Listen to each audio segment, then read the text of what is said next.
Welcome to rSlash Ohnoconsequences, where an entitled sister lands herself in jail. Our next Reddit post is from Fantastic Amy. I'm a 24-year-old woman, and my sister is 26. She called me and asked me if she could stay the week, as she missed me and we're both free. I said yes because I did miss her. We're both college students. She's in her final year, and I'm in my second. We live in different states. My sister came down and slept on my couch as I have a one-bedroom apartment. Monday and Tuesday were great. We went out together, did some shopping, and had some sisterly time. Wednesday came and I had to go to work. I asked her if she was alright staying in the apartment by herself, and she said yes. While on my lunch break, I was searching for my credit card. My backpack has a specific section that's hidden away where I put my valuables, such as my cell phone, wallet, keys, etc. I searched and my wallet wasn't there. I texted my sister and asked if she'd seen my wallet. She said no and said she'd look for it. I have Apple Pay, so I could still purchase some lunch.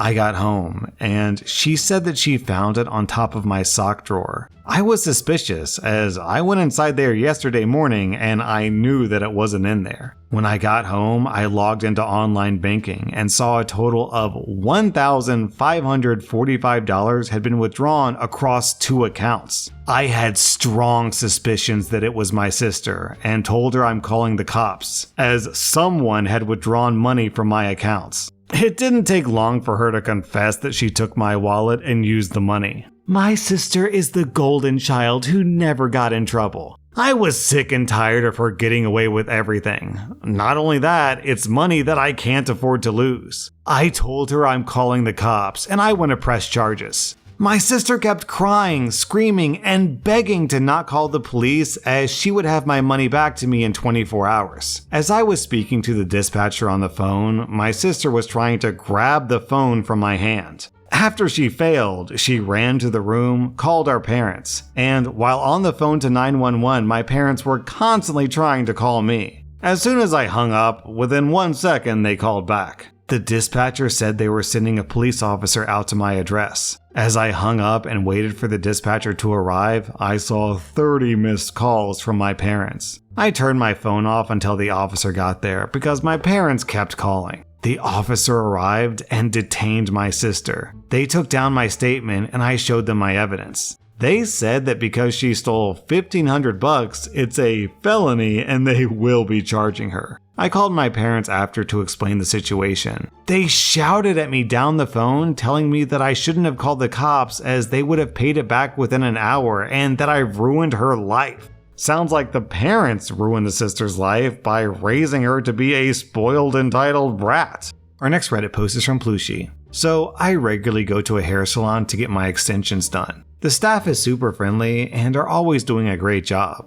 They have a 5-star Google rating and have been regularly awarded as top salon in a city of 3.6 million. You get the idea. They objectively provide great service. A couple of weeks ago, I was at the salon again getting my extensions fixed. My hairdresser, a super lovely woman, told me that she's in a bit of a bad mood since a customer didn't show up for her appointment earlier that day without canceling. Doing extensions can take quite some time, and that's a lot of money lost for the salon. She also told me that the customer is a bit difficult at times. I understood how much of an understatement that was when said customer actually showed up, apparently 4 hours late, and demanded to be served. The owner of the salon told her that they don't really have the capacity to do her hair since the slots for the rest of the day are booked. Karen then started aggressively rambling about bad customer service and how they should show some flexibility. I was just sitting in my chair, rolling my eyes so hard that they nearly fell out of my head. After 15 minutes of discussion, the owner of the salon agreed to do the hair himself. Karen seemed to be satisfied by the VIP treatment. She sat down in the chair next to me and proceeded to start complaining about the last time they did her hair wrong, how the quality of the hair was awful, the color was off, it wasn't, and so on. She went on and on and on for a full hour. It was exhausting to say the least. The salon owner just kept smiling and doing the work while taking the verbal abuse. I was thinking, why? Why do you let her treat you this way? After a while, Karen decided that she needed to take a smoking break and went outside for a bit. So I asked the salon owner, whom I've known for 3 years by now. I was like, dude, why the hell do you not throw her out? He just keeps grinning at me and says, oh, it's fine. I regularly charge her 2 times the actual rate for the hair and service. I call it the bitch tax. We had a good laugh, and I was just happy that Karen suffers consequences for her Karen-ness without even realizing it. That was very satisfying. Down in the comments, we had this story from Dehydrated Rain. My favorite was the nail salon behind my house. A customer complained about how the nail tech did her nails, which were flawless, by the way. She complained that the art wasn't like her picture, complained that the manager had to redo it. Finally, she complained that she thought that it should be free. The manager agreed, then picked up the polish remover, swiped it across the complainer's nails, and told her that she has no problem not charging. But the woman wasn't walking out with free artwork. Then she told the woman that she was welcome to find another salon, but to not come back to that one. When people ask for the reaction, OP says, she started screaming that she needed her nails done for that night, and when the manager didn't budge, she stormed out with a whole bunch of ranting. Our next Reddit post is from Deleted. I'm a 19-year-old woman. My parents started fostering when I was 6. My younger brother was 3 at the time. I never had a problem with it. It was normal, and I got along with a lot of the foster siblings who came to live with us. This then changed with Amy. I met Amy in 2nd grade. She was new to my class, and we just did not get along. I remember other kids saying she was mad at me, and I had no idea why. We'd only known each other for a few days at that point. I remember thinking that if she was mad at me for nothing, then I was mad at her. We clashed a lot. Then, in 3rd grade, she started bullying me. She'd throw my lunch on the floor and step on it. She'd make up lies about me farting to get other kids to make fun of me. She told the teacher that she wouldn't sit or work with Freaky Eye is what she called me because I have a scar across my left eye. She'd also say that I was evil like Scar from The Lion King. The scar gave her plenty of ammunition, and eventually I became very self-conscious of this. My parents knew about the bullying, and they were called in to speak to teachers and the principal over the bullying. Turns out, Amy was a foster kid. Guess who decided to take her in? My parents. We were 10. My parents decided to adopt her. My parents were asked how I felt about it by a lot of people. They lied and said that I was good with it and I was excited to help Amy and get along with her better. That was a lie. I screamed the house down when I found out and I begged my parents not to. My brother didn't like Amy either. Amy had used him against me so many times at school, and he knew about it. My parents blamed me for my brother and Amy not getting closer. When I was 15, we had this really big fight. My parents told me that Amy was as much my sibling as my brother was, and they weren't happy that I didn't acknowledge her as such. I told them I never would. That they could adopt her 100 times, and I still wouldn't call her my sister. I told them that they chose helping her over protecting me. I told them I wish she had stayed in foster care forever and that nobody had ever loved her because she was a bully and I was tired of being her target. I told them she'd won though. She had them and I would never see them the same way. A year later, Amy and I got into a fight and I was allowed to go live with my grandparents. My parents tried to keep in touch with me, but I made no effort. And eventually, I started telling people that my parents had lied about me wanting them to foster and adopt Amy. People treat my parents differently as a result, and they confronted me about this 3 weeks ago. They showed up at my grandparents and said we needed to talk. They mentioned me calling them liars, and I said they were. And they became liars the second they started fostering Amy. My parents told me I had such a selfish outlook on the situation. I told them they chose Amy, so I didn't owe them or her a selfless outlook. Disgusting behavior from the parents here. Obviously, this is terrible abuse for both OP and the younger brother, but even if you look at it from the perspective of Amy, it's still bad because she probably didn't want to live with OP either. So the parents are just ruining lives left and right in this post. Our next Reddit post is from Dela Cruz. I'm part of a group of friends who have met nearly every Thursday afternoon to play tabletop games at a local gaming store for about 4 to 6 years. Generally, everyone is between 30 to 60, and since most of us are very limited on when and where we can meet, this has been sort of a relaxation ritual to just get out of life for about 4 hours a week. In 2022, one of us had a workplace accident that severely limited his mobility, and for the first time, we realized how the building that we met at is an absolute nightmare when it comes to accessing it with a wheelchair or something similar. If you just go there for shopping, it's fine. The front entrance is at ground level, but the actual gaming rooms are 2 to 4 flights of stairs apart. We made do by helping our buddy get upstairs, but as you can imagine, he felt awkward and self-conscious about it. There was little chance of this changing since the actual game store owner didn't own the building, and since it's a hobby space, you couldn't legally argue an urgent need to get an elevator or other solution.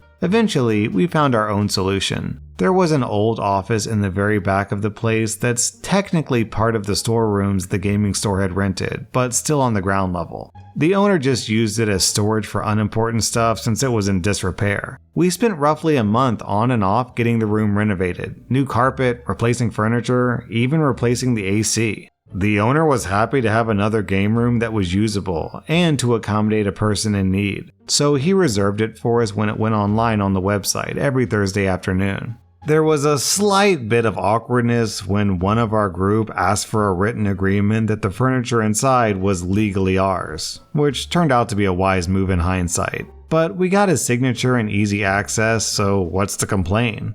The local group of D&D players, most of them younger than us, dubbed the new room the Boomer Basement. This used to work fine for about a year, until December 2022, when the previous owner announced that he had sold the store off to focus on his family. His replacement gave us the side eye when the third gaming room came up, but didn't raise a fuss until he was officially in charge. Suddenly, our reservation was canceled and new policies were put in place. You couldn't reserve the same room 2 weeks in a row unless you paid a surcharge. You weren't allowed to close the doors while playing, which meant the double combo of tremendous noise and random people walking in, especially kids who have a tendency to grab figures without asking. And finally, there was preferential treatment for reservations, both based on whether the owner liked you and how much stuff you bought. Just to make it clear, we did purchase things every time we were there to support the store, just not in constant bulk. Any attempt to talk about this like adults were futile. The new owner would just shrug and unironically say that somebody being mobility repaired wasn't really his problem, and the whole room reservation thing was for fairness. We dealt with it until about February of last year, which marked the first month our friend showed up to the meet without crutches, and he announced that he was done with all this BS. We scouted for an alternative place to meet up, found a store more out of the way but with a good reputation, and then we completely emptied out the renovated room. Yes, this included the carpet and the AC unit, all amid the owner protesting and genuinely being surprised this was happening. In addition to us leaving, basically the entire Friday Night Magic group also bounced shortly after us, since they had used our room on the regular, and they were about equally tired of the owner haunting them with sales offers like the ghost of the world's most obnoxious salesman. An assorted number of other people followed in the weeks afterwards, since the amount of available players for a lot of tabletop games had dropped so sharply. The owner didn't understand that we left for other reasons than just access. "Your friend can walk again, so what's the effing problem?" was the general tone. We had blindsided him, he claimed later, and he still tells anyone who goes to the store that we stole all the furniture, and that's why even a year later the room downstairs is empty and unusable. I have no idea how well or bad he's doing these days, but frankly speaking, I'd probably get a kick out of it if the place closes down in the future. Well, in D&D terms, this new store owner rolled a natural 1. Our next Reddit post is from Inherent Insignia. I live in a small apartment building a few blocks north of Wrigley Field where the Cubs play, and the season has unfortunately just begun. Our building has a small, private, unfenced parking lot for private resident parking. And due to our proximity to the ballpark, we are frequent targets for out-of-towners looking to park close to Wrigley for free. Most of us know better than to leave our spots during a ball game, but tonight, one of my neighbors had left his spot, only to find some douchebag from out of town had parked in his spot. Well, unfortunately, the spot stealer was nowhere to be found when my neighbor returned, and so, in a particularly inspired stroke of genius, my neighbor simply parked him in. Our lot is an odd diagonal block, which means my neighbor was able to pull up behind the spot stealer without his own SUV hanging out into the alley. It was tight, but it worked. Cut to several hours later. The Cubs game is over, and throngs of people are spilling out into the streets. And I'm at home getting some work done when I hear some particularly aggrieved honking. My office looks out onto the back lot, and I annoyedly ignored the first few honks. But after 15 minutes or so of this, I went over to the window, opened it, and shouted at the car to quit honking. The spot stealer rolls down his window and gestures to the SUV blocking him in. "Do you know whose car this is?" he asked. I said, "No, but dude, you've got to knock it off. There's kids sleeping." And then I shut my window. Sure enough, no more honking, but I kept peeking out every few minutes. After about half an hour, I heard the car door slam, and I looked out to see the spot stealer and his girlfriend frustratedly leaving the car, look around in desperation, and eventually leave. Enjoy taking public transportation back to Naperville and coming back in a $150 Uber for your car tomorrow, moron. Hopefully, he's now learned what happens when you park in a spot that isn't yours. That's assuming that the guy who blocked the car in doesn't have the car towed the next day. That was rSlash and if you like this content, check out my podcast where I publish the exact same episodes. Also, hit that subscribe button because I put out new Reddit videos every single day.